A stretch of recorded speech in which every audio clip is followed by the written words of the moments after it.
Bienvenidos a Platicando con el Experto. Yo soy la doctora Gigi Nieto y el día de hoy, en nuestro primer capítulo del programa, vamos a hablar sobre el panorama de la regulación tecnológica en México. Bienvenido.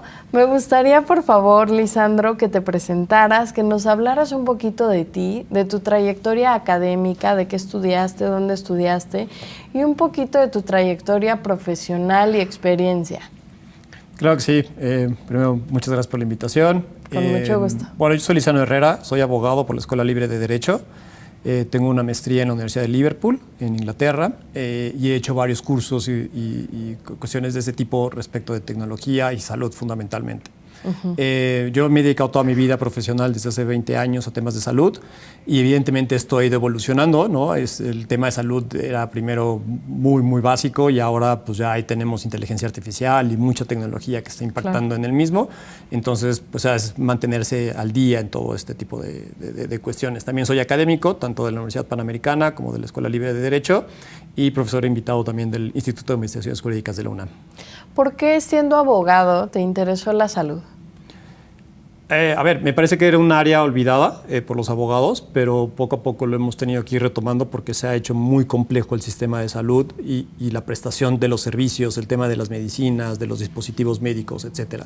Entonces, invariablemente, indudablemente, lo que sucedió fue que los abogados tuvimos que entrar a conocer esta área y a prestar servicios de salud especializados en materia legal, porque esto tiene que ver con temas de patentes, de medicinas, por ejemplo, de cómo se desarrollan los dispositivos médicos, de cómo están regulados, la prestación de servicios médicos, ¿no? Incluso respecto de los hospitales, cómo deben de estar construidos, respecto de las licencias y un sinnúmero de factores que tienen que estar ahí.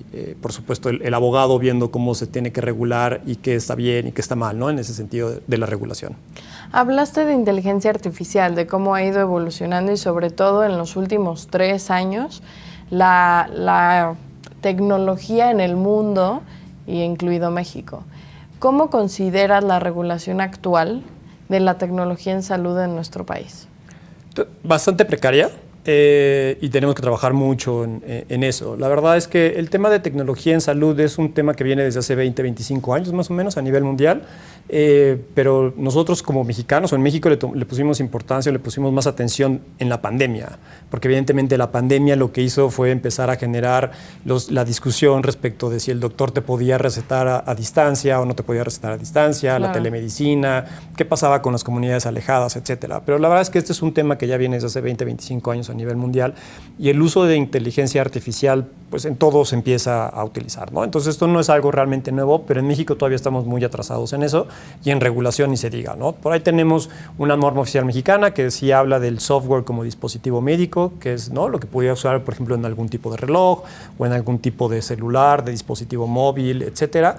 Pero la verdad es que todavía estamos en etapas muy tempranas y hay que trabajar sobre eso. ¿Qué consideras tecnología en salud? Porque la palabra tecnología suena muy amplia, ¿no? Entonces, ¿a qué específicamente te dedicas más en cuanto a regulación? La verdad es que sí, es súper amplio porque eso tiene que ver desde los quirófanos y tienen temas de inteligencia artificial, el software que utilizas, por ejemplo, en un quirófano para operar a una persona y saber qué es lo que le está pasando en tiempo real, el uso de robots, ¿no?, también puede llegar a ser, en donde ya es posible que un doctor esté sentado en la Ciudad de México y operando en la otra parte del mundo a través de doctor o a través de los robots. Sí, como el Da Vinci. Como el Da Vinci, pero el Da Vinci está sentado al lado, ¿no?, así como nosotros, pero el doctor jamás toca al paciente, es el aparato quien toca al paciente y hace absolutamente todo conforme a las instrucciones que le dé el doctor. Temas, por ejemplo, de consultas médicas a distancia, de la prescripción de recetas médicas. La verdad es que es un tema muy amplio. El software, por ejemplo, que traen muchos relojes y dispositivos móviles, celulares, respecto de tus pulsaciones cardíacas, tu respiración, todo eso también puede ser utilizado para temas de salud y eso también es tecnología aplicada en salud. Entonces, la verdad es que ahorita todavía no hay como una especialización, una subespecialización en esos temas, sino que más bien tratamos de abarcar lo más posible para poder empezar a regular de mejor manera. Ok, ¿cuáles son algunas oportunidades de crecimiento que tú en tu área ves en cuanto a la regulación de tecnología? Pues, a ver, ahorita el primero sería lo básico, ¿no? Tener una regulación en tecnología para el tema de salud y que podamos utilizar esa tecnología de manera libre y legalmente hablando, ¿no? No es que sea ilegal, porque no es que esté prohibida, pero tampoco está regulada. Bien regulado. Entonces, por ejemplo, en Estados Unidos sí está regulado si un doctor de un estado puede prestar un servicio de atención médica, una consulta a un paciente que está en otro estado. Y si lo va a hacer, se tiene que dar de alta, etcétera, ¿no? O sea, sí hay ciertos requisitos. Aquí todavía no estamos ahí. Lo que sí existen son ecosistemas en donde las aseguradoras, las farmacias y los prestadores de servicio, los doctores, firman convenios y entonces permiten que el doctor emita una receta electrónica y vaya a una farmacia y entonces se cambie esa receta electrónica, ¿no? O sea, se prescribe y le den los medicamentos a esta persona. Pero todavía es muy incipiente, todavía es muy pequeño y son pequeños ecosistemas lo que existen. El mundo ideal sería, por ejemplo, tener una regulación en donde el doctor te pueda atender a distancia, te pueda emitir tu receta de forma electrónica, tú puedas hablar a la farmacia o meterte a la página de internet de la farmacia y que con esa misma receta electrónica te surtan tu receta y te llegue a tu casa. Porque no tiene ningún caso que tú vayas o que tengas una consulta médica a distancia, te emitan tu receta y tengas que ir a la farmacia, ¿no? O sea, ya perdiste por completo todo el contexto de la digitalización y del uso de medios electrónicos.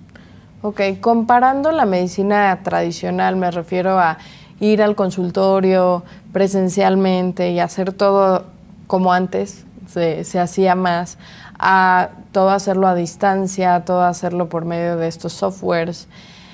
¿Cuál es el reto principal, la dificultad principal de esta modernización de la medicina?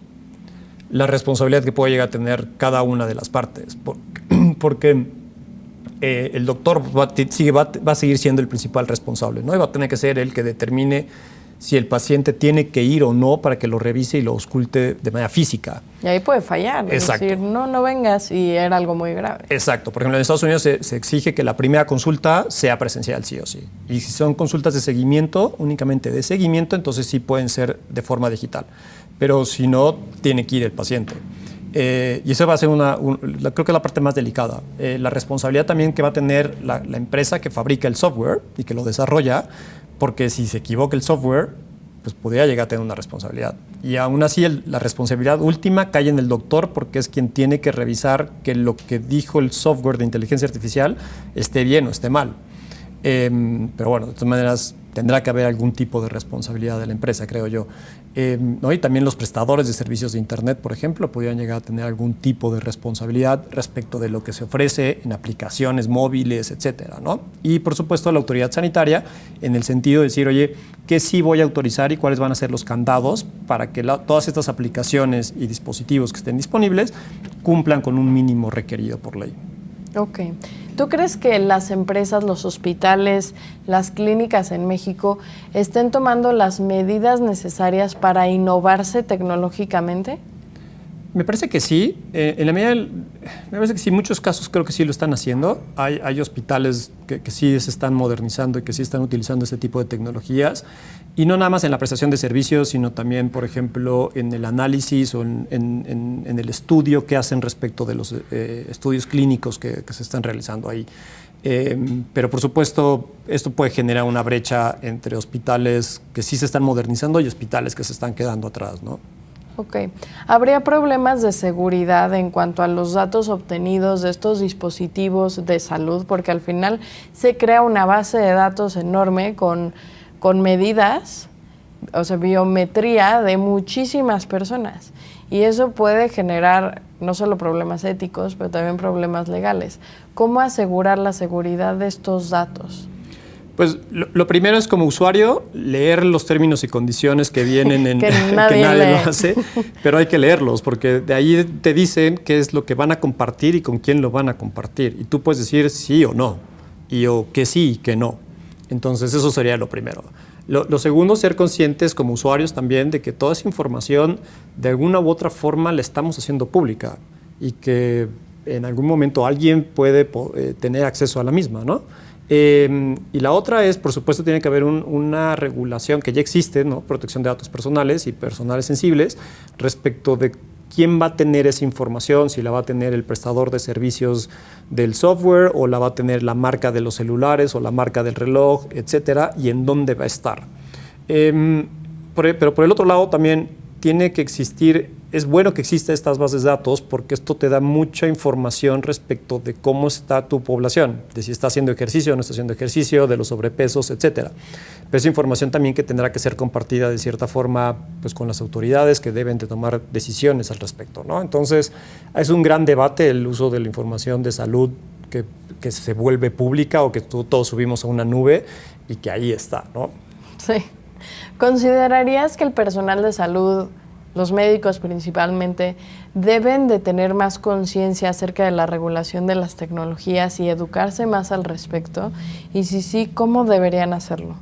Por supuesto, yo creo que y no nada más los médicos, todas las profesiones tenemos que estar muy pendiente de esto, del tema de la tecnología, porque bueno, ahora ya es una lista, ¿no?, de profesiones que van a dejar de existir por el tema de inteligencia artificial.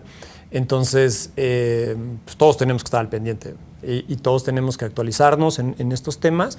Y a mí me parece que lo mejor es empezar, por ejemplo, los que ya terminaron la carrera, los doctores que ya están en ejercicio, pues empezar a tomar diplomados, empezar a leer sobre estos temas y no pensar que la tecnología es algo que no nos atañe o que no nos incumbe, porque pues, la tecnología está aquí, todos lo usamos para absolutamente todo.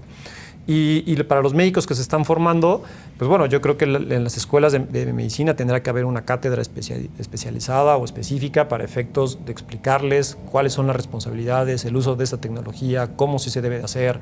Incluso entiendo que en la Facultad de Medicina hay una cátedra respecto de medicina y derecho, que es muy útil para los medicina alumnos. Legal. Exacto. ¿No? Sí. Entonces eso, ahí en algún punto tiene que entrar el uso de tecnología y la responsabilidad que puedes llegar a tener como médico por el uso de esa tecnología. O sea, modernizar planes de estudios, actualizarlos. Y sí, claro, es muy importante, sobre todo, digo, para los médicos en ejercicio definitivo, pero para los médicos, futuros médicos, los estudiantes en formación. Por supuesto. Es súper importante. ¿Cómo crees que la inteligencia artificial, como por ejemplo, por mencionar la que ahorita está en boca de todos, ChatGPT, va a influir en el ejercicio profesional de la medicina? Pues, a ver, me parece que va a ser un cambio, sin lugar a dudas, y eso puede ser desde un paciente que vaya y que le pregunte al ChatGPT qué es lo que le pasa si con ciertos síntomas, ¿no? Y que entonces que empiece a tener un tipo como de conversación respecto de síntomas y posibles enfermedades y la gente pues, se va a volver más informada o va a tener más información respecto de lo que pudiera llegar a tener o no y si los medicamentos que le están dando funcionan o no funcionan y si son los correctos o no son los correctos. Entonces, el doctor va a empezar a ser más confrontado o ser confrontado por los pacientes respecto de si lo que está haciendo y la decisión que está tomando desde el punto de vista médico es la mejor o no es la mejor. Ok, ¿crees que esto que estás mencionando, que es un excelente ejemplo, pueda transformar la medicina en una medicina más defensiva, legalmente hablando? Pues para los doctores seguramente sí. Habrá que buscar el justo medio para que justo no se vuelva de esa forma, porque si no, entonces los doctores no los vamos a dejar hacer lo que saben hacer, que es la clínica médica y su profesión médica, ¿no? Entonces sí hay que llegar a ese punto medio, pero lo que es indudable es que el día de hoy los pacientes tienen más información y cuestionan más a los doctores, ¿no? Y esto es desde el acceso a Internet, mucha de la información, por ejemplo, de los medicamentos ya es pública respecto a qué sirven, contraindicaciones, eventos secundarios, etcétera, ¿no? Como mencionas, digo, mucha gente busca en otros buscadores de Internet síntomas y se han llegado a diagnosticar de inteligencia artificial, que esto seguramente cada vez va a ser más popular, de puse mis síntomas y me dio un diagnóstico. ¿Qué consecuencias legales pudiera tener en caso de un error? Porque estamos pensando que te diagnostique bien, pero ¿qué tal si se equivoca? No, por supuesto. Y ahí lo primero es que el desarrollador del software seguramente pondrá una limitante de responsabilidad, es decir, que no es una opinión médica ni que no es una opinión profesional y que para cuestiones médicas pues, tendrá que acudir con su médico para realizarse los estudios correspondientes. Entonces ahí evidentemente limitará su responsabilidad, pero pues, la responsabilidad más bien ahí va a ser de la persona y del paciente, de decir si le hace caso al software o no le hace caso al software, ¿no? Sí, es empoderar al paciente y que no le eche la culpa a la inteligencia artificial, ¿no? Y educarnos al respecto de eso. Correcto. Y hay que verlo, y me parece que también por la etapa en la que está todo este tema de tecnologías, hay que verlo como una herramienta más en beneficio tanto del doctor como de los pacientes, y no como una solución. Exacto. ¿no? O una competencia entre quién es mejor, si el doctor O el chat. o el chat. Sino simplemente es, oye, a ver, pues más bien toda la tecnología todavía no es autónoma ni independiente y entonces está al servicio del doctor y de los pacientes y creo que así es como tenemos que verla. De hecho, una de las leyes de la robótica es justamente eso, ¿no? Que toda la tecnología tiene que estar al servicio y bajo la independencia de los doctores y de las personas que lo utilizamos. No podría ser entendido de otra forma. ¿Qué consejo le darías a las empresas que están interesadas en implementar tecnologías de salud en México? Lo primero tendrá que hacer, bueno, más allá de la parte administrativa y financiera que tienen que hacer, pues un análisis legal respecto de cómo está su estructura y de si su estructura realmente y los doctores están dispuestos a aceptar ese tipo de responsabilidades, ¿no? Primero. Y de ahí hacer un muy buen análisis para blindarse, por supuesto, y para prestar un muy buen servicio con beneficio al paciente, pero que sea claro y transparente, ¿no? Y evitar las letras chiquitas que nadie lee, ¿no? Los términos y condiciones que nadie va a leer y que todo el mundo aceptamos, pero sí tener como mucha claridad en eso para que sea transparente para las dos partes. Justo eso, y si estas empresas están preocupadas por la complejidad regulatoria, ¿qué pueden hacer? Pues primero informarse bien. La verdad es que ahorita como todavía no hay regulación, hay muchos espacios en blanco, ¿no? Muchos espacios grises respecto de lo que se puede hacer y de lo que no se puede hacer. Entonces habrá que investigar bien exactamente qué es lo que quiere implementar la empresa o el hospital, la clínica, etcétera, para de ahí determinar si se tiene que acudir para pedir una autorización o un permiso o un aviso simplemente a COFEPRIS o no hay que hacer nada, ¿no? Que eso sería como el otro extremo. ¿Cuál crees que sean las perspectivas a futuro en México en cuanto a la regulación de tecnologías en salud? ¿Para dónde vamos? Evidentemente vamos a tener que caminar hacia allá. Hay muchas iniciativas en la Cámara de Diputados y en senadores que tratan de regular. Mucho empieza por receta electrónica, ¿no? Que es la parte como más sensible porque es lo que el te expediente clínico. Y el expediente clínico electrónico. Que eso ya existe desde hace muchos años, pero que no se ha podido implementar, ¿no? Pero de ahí tenemos que brincar a otro tipo de regulación, como la prestación de servicios, como el uso de tecnologías, por ejemplo, el software para leer los rayos X, por ejemplo, o los ultrasonidos, etcétera. Que eso también, dicho sea de paso, pues va a traer una disminución de las cargas de trabajo para el personal de salud, porque lo que una persona puede hacer en 8 horas, el software lo podrá hacer en 10, 20 minutos. Evidentemente tendrá que ser revisado por un humano, pero pues va a ser más fácil que revisar de cero todo, ¿no? Ok, para toda la gente que nos está viendo en redes, que nos está escuchando, que está escuchando toda esta información que estás dando y tuviera preguntas al respecto, dudas que aclarar o te quisiera pedir algún consejo, ¿dónde te pueden encontrar?